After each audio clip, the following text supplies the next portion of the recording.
Hi guys, so it's a bit of a different video today. Normally you see us doing some shopping hauls or family fun and stuff like that, what we do.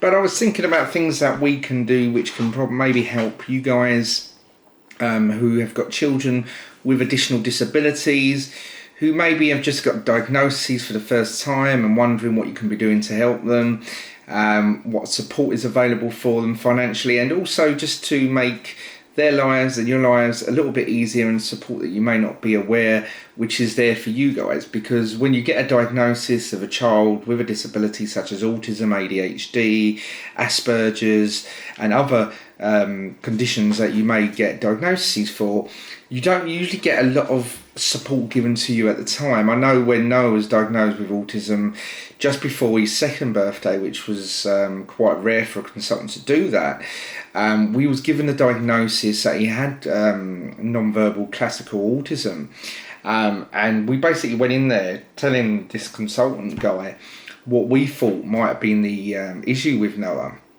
And the look on his face when we told him what we thought it was when we first went in was like, yeah, okay, we'll see what he's got. And by the end of it, it was like, yeah, okay, guys, I agree with what you're saying. And that's not saying we're looking out, we can diagnose, because on symptoms and stuff like that, but just the disbelief that he had because of his age. And then he was like, yeah, okay, I agree with what you're saying. This is what he's got, and I'll refer you for this and that, and you'll hear back. And that was the end of it. And we was like, okay, so where do we go from here? Because you're told that your child has got a condition. Say, for instance, we'll take Noah's autism. And autism's such a wide range of a condition that some children may be sensory, some children might not be sensory related autism, and they may have other aspects of autism, more Asperger's, and there's so many things what go with it that there's not a lot of support which are given to you guys. So the first thing that you guys should do when you get the diagnosis is to take a step back, because there's a lot of information that you're going to have to take in and absorb over many weeks, months and even years going on to manage the condition that your child has been diagnosed with. And what I always say is that even though Google is alright, Google isn't always the best thing to go to, and many doctors will disagree with Google, but once you've got that diagnosis, go onto Google, do the search and see what symptoms, what things help with the condition, what things you can try. So sensory toys, for instance, I don't think I've got any. Oh gosh, I'm gonna just bear with me, guys. I'm gonna click the clip, and then I'm gonna show you a sensory toy which both Noah, and because we have two children with disabilities, so Noah's got autism and Alfie's got ADHD, and I really want to show you this toy. Or say toy, it's a aid, a helping aid for them to deal with their sensory issues. And I'm just going to get it, so bear with me 2 seconds, guys. Noah uses and Alfie uses to help them. It's a lightsaber, so it's like a Star Wars thing. And specifically for Alfie, where he's 9 years old and he goes to school, they want to make it look more, not like a baby toy. So it's like a pink Jedi lightsaber thing, and it's basically a chew toy, so they can chew on these and it won't harm them, because a lot of children with sensory issues will like to chew clothing or objects or anything, and if they start biting really hard stuff, it could injure the teeth. So look out for sensory toys. That's just an example of one. There's quite a few different ones that you guys can buy as well. And the second thing I'd say straight away is to join a support group, because support is everything that you guys will need to sort of help you experience any issues that you have, concerns, and you want to speak to other people who's going through exactly the same thing, or has had the same experiences that you're going through, to help you with that. So Facebook's a great example. There's loads of different Facebooks, which I'm going to try and put some down below there. So I will try and find some for you guys to put some and start you off straight away on different support groups. There are loads of different local ones, not only national, but there's local ones where parents meet up. Obviously during COVID times, that's obviously different at the moment. But in outside of COVID times, parents would meet up and discuss problems that they have and see how they can help other families. And these are really all going to help you guys. And that brings me on to the next thing that I really want to talk about in this video, and I apologise for it being unscripted. I want to be as natural and flowing as I can, but I'm just trying to ad-lib as I can. And hopefully you're finding this helpful, because a lot of people might get a diagnosis and think, right, okay, my child needs this. They need a weighted blanket to help them. They need some sensory toys. They need this to keep them safe, that to keep them safe. And it all adds up in cost, right? And some of you might not be, and I apologise if you already know this, but some of you might not be aware of certain benefits that the children can get, which is going to help them in terms of assisting them buying products such as, you know, these might only cost £1 or £2, but some of these sensory toys are really expensive. As soon as you put sensory into the objects, into the search term rather for the objects, they go up double in price, because companies exploit, unfortunately, sensory and children with disabilities. Some of them exploit it, and the prices go up. So the first thing, if you don't know about, is disability living allowance. Now, this is a benefit which aids children. It used to be for adults as well, but they've moved on to a different system now. And it's not just because they've got a diagnosis they're going to qualify for this benefit. And this is where the confusion happens, is that a lot of people think, well, my child has got autism, or has got Asperger's, or has got ADHD, he qualifies or she qualifies for this benefit. It doesn't work like that, unfortunately. Right, as I was saying before I got interrupted by Jake there, the way you go about it is filling out this disability living allowance form, and it's your chance to say how the disability affects your child. So if it's a mobility issue, there's a section there. You can say how they are affected. Can they walk unaided? Do they need assistance? Or are they in a wheelchair? How far they can walk, etc., etc. And in personal care needs, it goes into their bathing requirements. Can they wash themselves? Can they bathe themselves? Are you able to leave them unsupervised while they're doing that? It then goes into their dressing. So can they dress for themselves, or do they need your help to dress them? And obviously that's really important if it's an older child to get that point across, as well as a younger child. We had to for Noah to get that disability allowance for him. And it really goes in depth, but you need to put as much details as you can in that form, because the more details that you put into that form gives you the more chance of getting awarded the claim. It doesn't always come back that you are going to get awarded this claim, and I'll give you an example which I've lived and what you have to do if you get told that you don't qualify for DLA. So for Noah, we filled out the form, and it took around 3 months to assess this. Now, you get back paid, so if you get awarded this claim, they pay you from the date that you apply, okay? However, when we applied for Noah, it took 3 months to apply for him, and you have to put all your GP letters, any letters you got from consultants, paediatrics, etc., etc., which is going to help your case. You include that into the application. And it took them 3 months to come back with a decision. Now, for Noah, we got awarded the middle rate care component, which was really good. And we got awarded for 5 years, which is very long award time for DLA claims. Normally, you'd expect to get them for 2 years, around 2 years.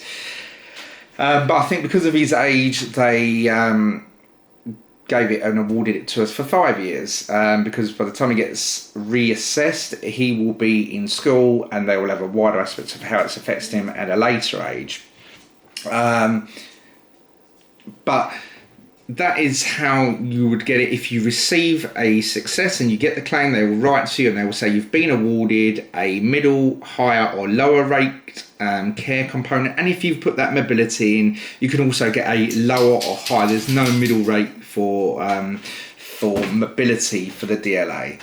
And that's basically what you are going to be awarded. Now, if you get the mobility higher rate, you're also entitled to, you can substitute that higher rate in exchange to get a mobility vehicle. So if you get awarded the higher rate mobility, you can say, I don't want to get the higher rate mobility, I'll keep the care component if you get awarded the care component, but I want to exchange my mobility side of it for a mobility car. And that all comes included with the insurance, the tax, the maintenance, everything is included with that.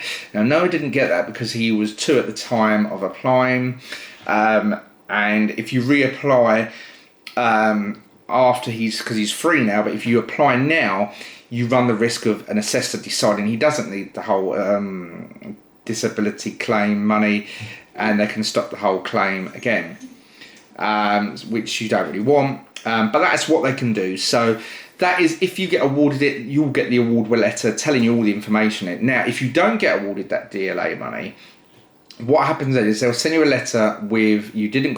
So yet again, Jake's unfortunately interrupted, as he usually does. I don't think he likes staying out here, so what we've done, I've put him into the front room now, and he can have a walk around there, and the door's open there. But Haley's out at the moment, and I think he's getting a little bit crying because he misses her, as he does, as dogs do. And yeah, so that's with that. So carrying on, I'll try to remember where I was. I think I was up to if you don't receive, so if you don't get a decision to say that you're going to get the DLA awarded to you, what happens then is that you'll get a letter of explaining why. It won't go much in details, and you will need to ask for a mandatory reconsideration. So that mandatory reconsideration will basically ask for another assessor separate to the one who's looked at your claim to reconsider that decision, and you need to do that over the phone. So you'll need to phone them up and ask and say why you disagree. So you ask to find a statement of reasons, so they have to provide a statement of reasons before. You look at them statement of reasons, and then you ask for a mandatory reconsideration to be done. That again can take another month or so to do. And at that point they can say yes or they can say no. Now again, if they say no, you then have a further right of appeal, which is going to a tribunal. And we never got this far because we know it with Alfie's, he got rejected, he got declined for DLA. We asked for a mandatory reconsideration, and that again got declined again. And then we went to a tribunal. Now we had some late evidence what came up, and luckily for us we managed to submit this late evidence to a separate team, who are the late evidence team, who are completely separate address to the first team. And we managed, after we put in our application for tribunal, which was going to be held in a year and a half after we put the claim in, because there's that long of a wait, believe me, for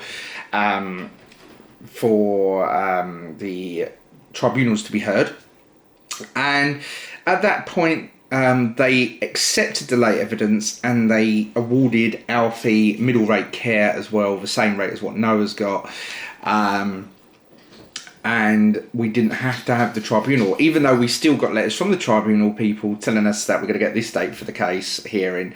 And we was like, no, we've already sorted it out. So that is for DLA, and that can really help you guys, because if you've got, as I say, equipment that you're going to need to buy, bedding, extra clothing, adaptations to your home, all this money can really help for that. And it helps us to provide Noah some additional toys, some sensory toys. We got him additional clothing, specialist clothing, so he takes his body grows off. He likes to take them off in the night, and this can cause problems with nappies. So what we have done now is we've got him these specialist ones from M&S who do them, if you haven't seen them already, and you can do this bodysuit up from the back, so he can't get out of it. So they really do prove their weight in gold, but they're not cheap, right? They're not cheap, and on an average wage, average people who may have to be not being able to buy this can really be a disadvantage for the children. So this disability money can really help you guys. Moving on to the next benefit, which is going to be of assistance to you, is one called Carers Allowance. Now, Carers Allowance pays around £66 per week. It is tax deductible benefit, so it will affect your other benefits slightly, not much. We haven't seen it affect us too much, and we've moved on to the universal credit system now. So if you go onto it, it is a taxable benefit, but they do cover your national insurance on that because you are caring for a child or an adult, because it is obviously for adults as well, this one. And you basically apply for this benefit. I think, how do you apply for it? I think you can apply online for it. I believe you can apply for online, and I'll pop some links down below if I can find them for you guys to click onto.